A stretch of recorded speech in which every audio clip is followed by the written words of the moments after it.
What is the security incidence? Security incident is one of the unique features of DNSSense, which learns the DNS traffic of each device in the organization and automatically detects incidents with the help of artificial intelligence built-in rule. The primary purpose of security incidents is to prevent SOC teams from wasting time with traffic analyses, automatically detecting incidents, and taking the necessary actions. How do security incidents work? 1. It learns the DNS traffic of all devices and networks in the corporate network. 2. Detects the incidents formed with the help of AI over the traffic it has learned. 3. It initiates an investigation via XDR API to find the real source of the detected incident and to enable SOC teams to see all data collectively. 4. It produces a meaningful result by combining the AI engine and XDR data and transmits this result to the SOC team via syslog or email. It can also ensure that necessary active actions are taken with the help of SOAR API.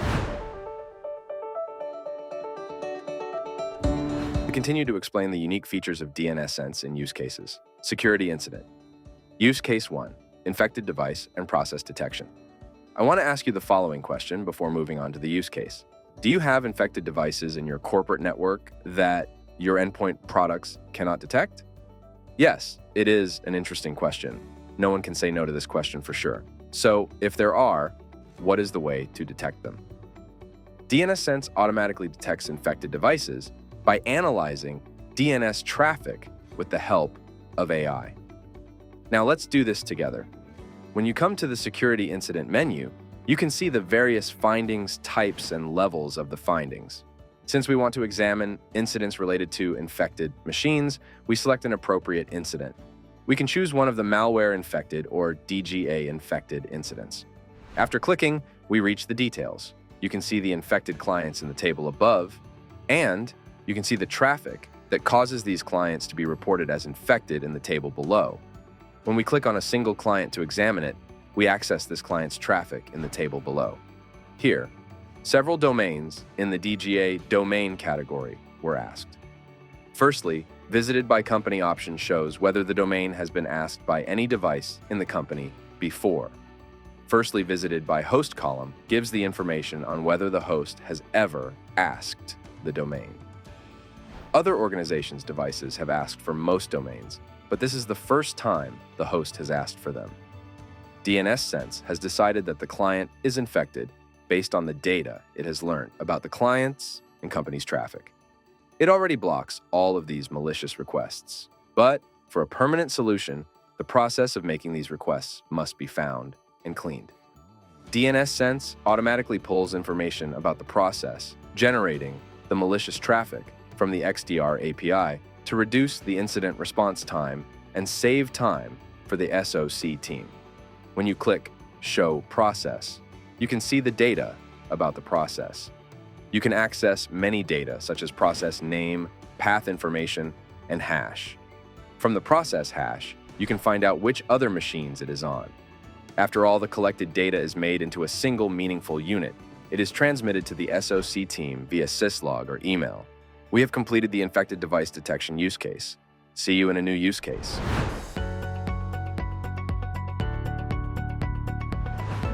We continue to explain the unique features of DNSSense in use cases. Security incident use case 2, mass phishing, ransomware attack detection with a safe domain. I want to ask you again the following question before moving on to the use case. If a mass ransomware or phishing attack occurs with a secure domain, how can we be aware of this attack? Isn't it interesting? Let's look at the interface together.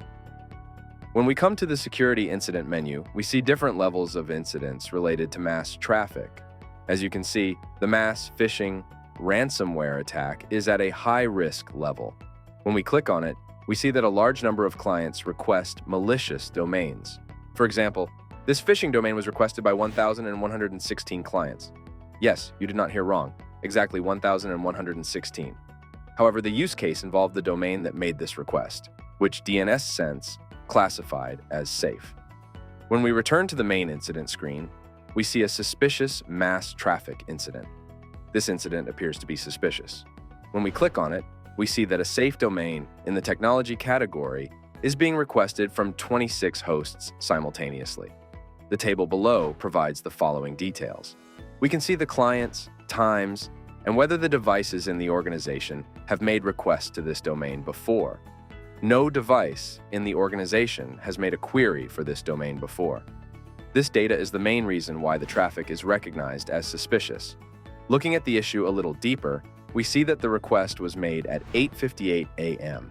when the work started. For example, this person may have clicked on an interesting email while checking his morning emails, or maybe he accidentally looked at a harmful advert while browsing the news.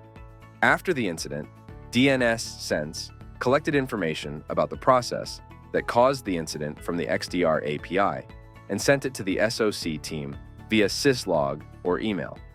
Depending on whether the application is a mail client or another application, it can easily make the final decision.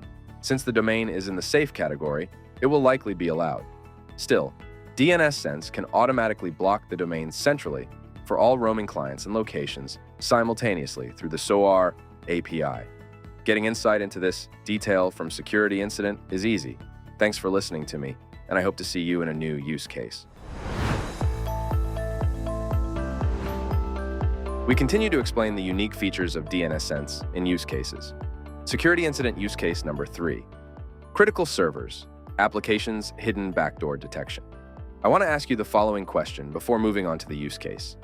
How can you tell if the software used by your organization opens a backdoor connection due to an update or a hidden vulnerability?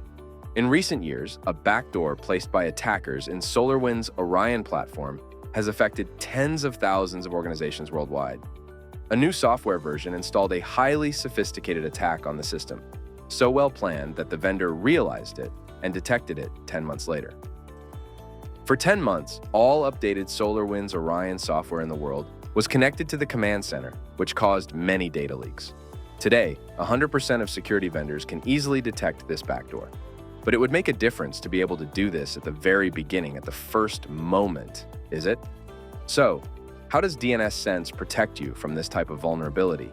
DNSSense instantly detects if the applications used by your organization want to open a connection to a new domain and investigates the real reason for this with the help of XDR. Let's look at the interface in detail. When we look at the security incident rules, we can see specific warnings such as SolarWinds backdoor or Log4j. For example, when we click on the Log4j section, a request has been made from the web server to the relevant domain, and it generates this traffic continuously. When you click the Show process, we see that the application making the request is a Java application. Considering that many Java applications may be in corporations, the SOC team should evaluate the possibility that an old version vulnerable Java application has been deployed. I gave you the Log4j example to help you understand this use case better. I will explain the use case through the incident called Critical Server Firstly Visited Domain. When we click on this, we see a single record. A request was made to a domain in the NX domain category, and no device in the company queried the domain. Click Show process for more detailed information. When we look at the parent process and command line of the process named ping.exe, it is understood that the device administrator is pinging a random domain. We can see there's nothing to be alarmed about. If it were otherwise, it might be considered to be alarmed. Yeah, that's how easy it is. Thanks for listening to me, and I hope to see you in a new use case.